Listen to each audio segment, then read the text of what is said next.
Welcome to this series of videos looking at what are some of the very basic features of the Behringer X32 mixing desk. In other videos we've looked at things like turning it on, seeing stuff on the screen by pressing the select button, by pressing the view buttons. We've also looked at what the workflow of when we add a new input, things like the gain, the dynamics, EQ, etc. We've looked at things like how to mix foldbacks. We can either do the sends on fader, so select the bus that we want, sends on fader, or we can select the channel that we want and then deal with the bus sends up above. And in this video what we're going to do is look at how do we save stuff. So we've got a bunch of settings that we really like. How do we save it? So before we do that, we're going to come over here and grab the scenes menu and press the view button. And what we're looking at is the scenes. Now, a scene on this desk means any setting that is saved for a moment. For example, this might be a set for a band that plays 10 songs and the mix is roughly the same for each of the 10 songs. Then another band gets up and plays another set of 10, 15 songs. What would be really smart is to save a scene for the first band, save another scene for the second band. And so what we need to know is that this desk can only hold one show. So within a show, there can be 99 scenes. To go beyond that, we can have a simple USB drive, and on that USB we can have many shows on there, but the desk can only ever hold one show at a time. If we load a show, it wipes whatever is on the desk. So it's very, very important that we continue to back up always to a USB drive. So what we're going to do is deal with the main page that we deal with. So we press view, we're going to come across to the scenes page. Now I've got a bunch of stuff here that I really like. So I'm going to come up and select one of these numbers that's free. I'm going to click it, and it's in my best interest to keep this neat. So I'm going to come up and write demo,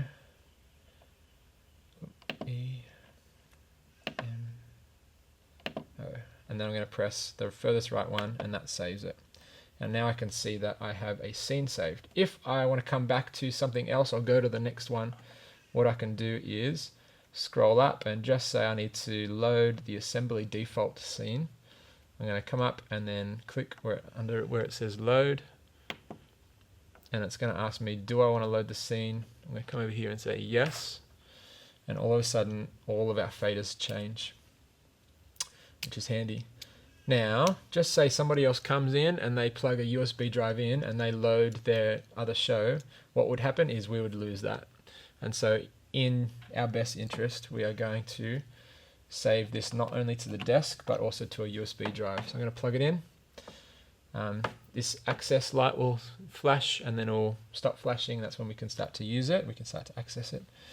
So I'm going to come down to the one that I want to save to USB. So I've selected 8 demo. I'm going to come and click under USB drive where it says save settings. It's going to ask me what do I want to call it. I'll keep it demo. Where do I want to save it? In this default folder. And then I'm going to come over to the furthest right and select save. The access light will flash and then it stops flashing, so it's now saved there, which is reassuring. Just say I wanted to load something that's already on the USB. So maybe this is something from a year ago, or maybe this is something that we did on our laptop. What we could do is save it to the USB from our laptop, and then now we can click USB drive load settings. And here's a bunch of things that have been saved to this USB. So I can see demo NT assembly, it's Mrs. Taylor's assembly. We've also seen demo, which we just saved, my show, etc. So what I'm going to do is load. We really want to load that demo that we just did. I'm going to come down and select it. Do we want to load the settings from USB drive? Yes. And now we've loaded something from the USB, which is nice. Final thing we're going to look at is how do we record something that we really like? How do we record that to USB? So I'm going to get our band to start playing again. And what we can do is just quite simply record everything that is being played through front of house mix. Now what we're going to do is come up here, press view. We've got a bunch of options. We can either play things that have already been saved there, or we can record something. So we're going to press the button for record.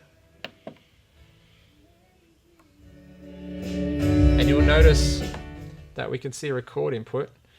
Even if I change the setting, and I'll show you by zooming out, even if I change the setting of the front of house, these lights are going to be the same.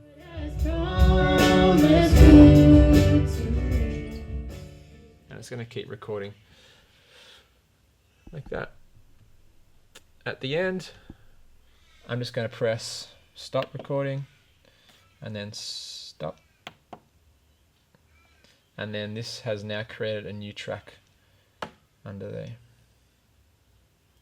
If I want to come back and play something, what we're going to do is scroll to whichever one we want to play, select it, press play.